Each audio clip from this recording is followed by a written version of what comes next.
24 before 7 on this Tuesday. Another hot topic right now on everybody's lips, property tax. And this is one that came in the public space. The first mention of that was around 2009, if I'm not mistaken. And now it's coming up again. And it seems like all the systems are in place to roll it out and to give us some perspective and to really walk us through and to break it down for us in its real terms. We have with us the past president of the JCC, that's the Joint Consultative Council. And of course, he had special focus in the construction industry. Afra Raymond joins me in the blue shirt this morning. Okay, thank you. I thought it was great. Good morning. And thanks for having me on the Morning Brew. Indeed. Listen, you know, this is a hot topic. This is on everybody's lips. And wasn't it like first mentioned in 2009? I think that was the first time we heard of this whole concept of property tax, right? Well, it's something that comes and goes. Huh? It's a perennial problem in these, or perennial issue in these formerly colonized countries, because it kind of viewed from an oppressive frame of mind. Yeah. The government, I now get a piece of land or I now get a house, the government look at a tax fee. So Trinidad and Tobago is not the only country that's had this sort of painful and controversial encounter with property tax. The most recent encounter, as you were saying, JW, was during 2009, the end of 2009. Mrs. Karen Nunes Teixeira was the Minister of Finance at that time. Mr. Manning was the Prime Minister, the late Mr. Manning, and they attempted to introduce a revised and a modern property tax. And that set of proposals is what we are still grappling with. What is it, 12 years later? So yes, the answer is about 2009, the modern iteration of it, and we're still grappling with it, because the meaning of it is that we wanted to have a system that created up-to-date valuations of property that was based around the rental value of property, and a system that was modern, because the old system was really a kind of a book-based system with those big books where you write all the information, a little bit like the virus when you get the vaccine, eh? Yes. Where you have the big book like the police station. And now we want to have a modern system that is computerized, that in fact can be administered to produce more revenue for the state, that in fact requires a lot less manual input, and we can have more accurate results and better services for the citizenry. But I'll get into all of that as we go later on into the interview, you know? Of course. So to summarize, I have been in support of a modernization and a revision of the property tax system since 2009. There are 2 or 3 significant issues with it, problems, but by and large, I support it. How do we get people to come on board and to even listen to the conversations? Because once somebody hears tax, it's like, you know, you get mute, you press mute by the earlobe, you don't even want to listen. But there are major countries in the world where some Trinis live, and families, you know, we have family and cousins where they pay property tax across there. Yes. I know that obviously the big concern is, for those who rent especially, if this property tax now is put onto the landlord, part of that will be transferred now, I would imagine, to the tenants, which could obviously see an increase in rent. Folks who are landowners with nothing yet on the land. There's so many parts to this property tax. So just break it down for us, for the layman looking, in the most simple form. Sure. Let me just give a worked example. Yes. So first of all, what you were dealing with is a prospect for the landlord to transfer the burden of the tax to the tenant and to increase rents. And where the market is soft, at present the market is soft, there's a lot more supply than demand. I don't see that there's much prospect for landlords to do that. Because if you're doing that, tenants at this point in time actually have more of a choice than landlords, just to put it in very simple terms. Let me give a worked example. A property that is renting for $3,000 a month. Yes. A rental value of a property is $3,000 a month. $3,000 a month is $36,000 a year. Yes. $36,000 a year is the annual rental value. That's what ARV means. The annual rental value has to be adjusted. This is an imaginary flat somewhere, okay? Or imaginary house. The annual rental value has to be adjusted by 10%. So you take off 10% to account for the fact that somebody will not collect that rent every month of every year. There'll be times when they would collect any rent, the place may be under repair, they may not have a tenant. So you actually, by law, you take off 10%.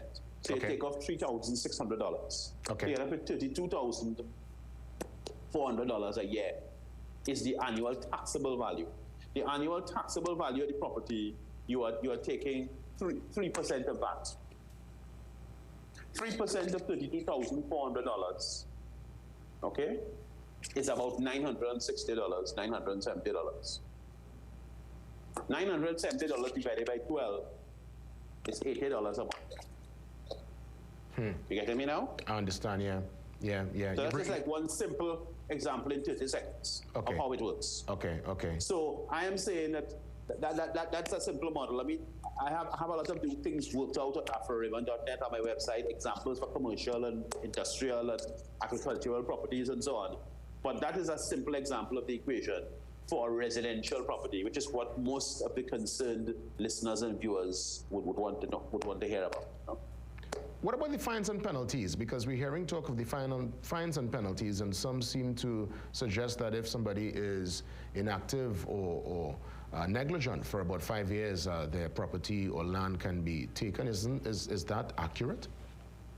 Well, there are provisions for property to be forfeited and sold and so on to the state if people don't fulfill their obligations under the law.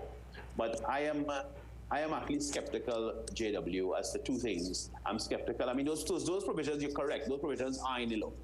But I'm skeptical about one, whether the property tax will actually get brought in, given that it's extremely unpopular. We have a lot of other issues bubbling in the society, and we have a government that has not got a huge majority. The PNM won the election in August last year with a narrow majority. Yes? Yes. So that's the first fact, that the majority the PNM enjoys at the moment is narrow. So therefore, one has to be careful in that scenario how you spend your political capital.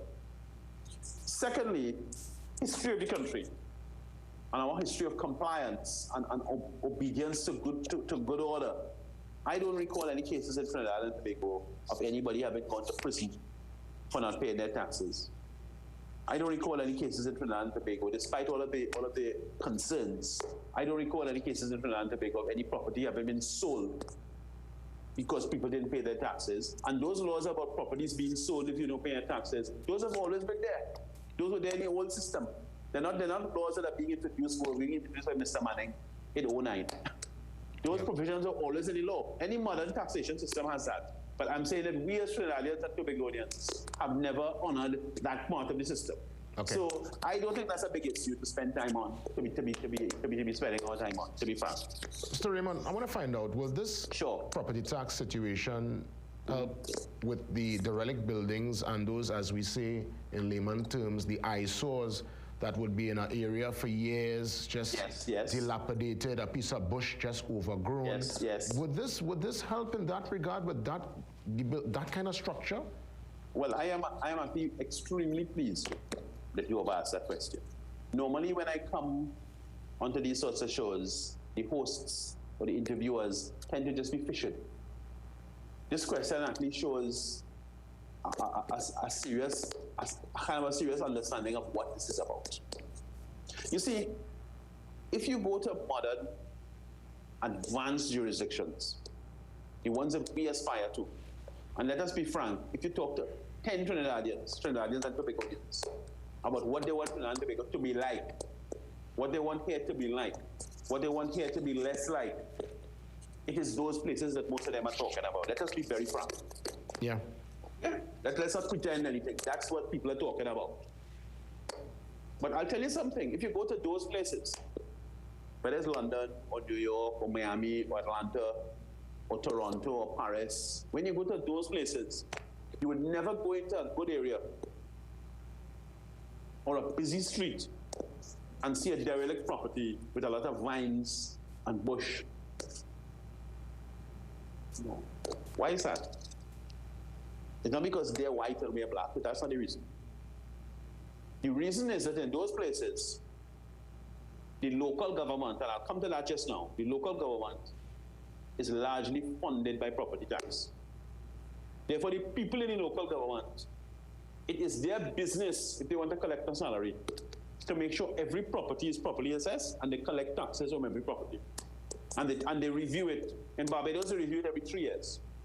So it's not a black and white question. Thanks for that. They review it, which means that if you and your brother and your cousin inherit a house in Miami from some aunt who was up there and they died, and you all end up in an argument in court, which happens with family, and you all can't agree, and only let bush grow in place, and you stop paying the taxes, the city council in that part of Florida will just take the property and sell it. And somebody who wants it will fix it up, and they will never have that ISO problem. And you all will just get a check, and you all can argue about the check afterwards. Okay. Here in Trinidad and Tobago, we have perfectly good areas.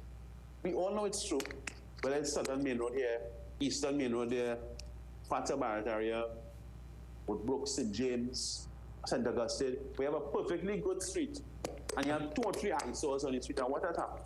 Most times as people have migrated, family can't agree. But because the tax is next to nothing, they could leave it a rot. $24 a year, and people don't really, and the local government doesn't really depend. The money is so small, they don't really depend on it. Yeah. A slack situation has been allowed to grow up, just like the bush around the house. They leave it a rut, you know? So in fact, property taxes are a very important trigger to prevent a certain type of urban decay. So it's a very, very good question you asked, so thank you. Indeed, and you've put such an interesting spin and twist on it, you know, looking at it through different lenses. My final question to you, do you think it is fair? This is something that can be progressive for Trinidad and Tobago, based on all what we would have discussed this morning?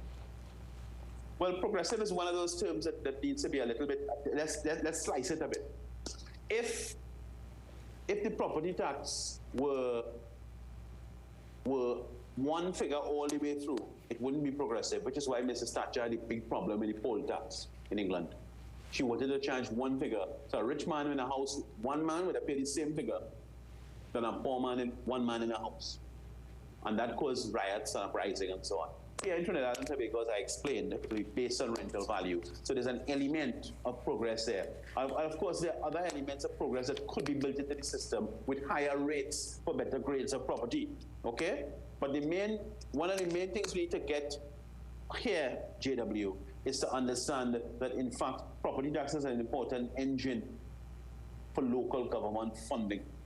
Under the old system, the system that existed up to 2009, the money that was raised in property tax went to the local authorities. It was about 15% of the expense of running a local authority was raised from property tax. It used to be called land and building tax, or house rates. The new system, the one that we're discussing this morning, is one that makes, as far as I'm concerned, on that question, a backward step, because the new system is one in which all the money will go to the central government. Therefore, the little independence that was possible with local government, where local government had a portion of its money coming from its area. Yes, so there's a connection between the citizens in the area, the property owners in the area, and the local government providing services in the area. And the property tax was the manifestation of that connection. Okay. That has been destroyed because it's now going to be paid into the central government. That's a backward step. Before we wrap things up, based on what we discussed this morning, the fear factor as it relates to property tax, and probably 30 seconds before we take the break. Should it, I guess, with more dialogue, with more open discussions, with more research, that fear should probably not be associated because there is a general real fear concerning this property tax. 30 seconds. Well, I think there's some real fear, but I also think that a certain amount of this is being whipped up by property owners who don't want the depth of their affairs to be exposed. I'll leave it like that for now. Okay. Well, I want to thank you for the candor. I mean, this was a most interesting discussion, and thank you. When we discuss it some more, I guess we could always continue with the discourse later on. Have a great one, and you be safe.